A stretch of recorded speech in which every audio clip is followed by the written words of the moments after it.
За сайн байцгаана манайхаа. Энэ үдшийн мэндийг хүргэе. Өнөөдөр 2026 оны 3 сарын 19-ний өдөр.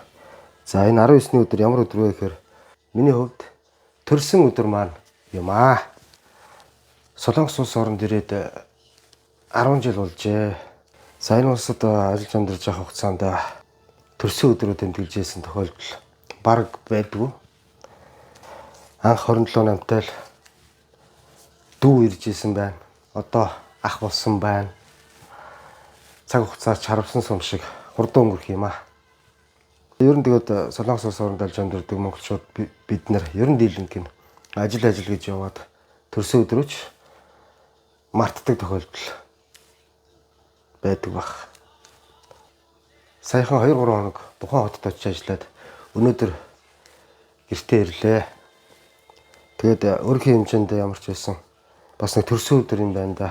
Бас цомхон хэмжээнд бас нэг ширээ засаад дарахаа ингээд бас нэг төрсөн өдрөө хийж төрсөн өдрөө тэмдэглэчихье гэж бодоод тэгээд бяцхан ширээ заслаа. За тэгээд Акилавтай хамт 19 оноос хойш нийтдээ 6 жил хамтдаа алдаа оноо, өөд хургуунаг, баяр баясал бүхэл зүйлтэй минь хамт байсан. Акилавыг үздэг, ойлгодог, дэмждэг, үерхэлдээ үнэнч гэдэг шиг тийм ээ.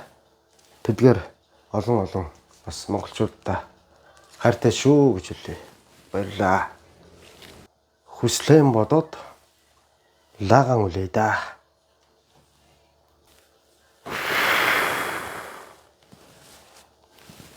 За хүсэл маань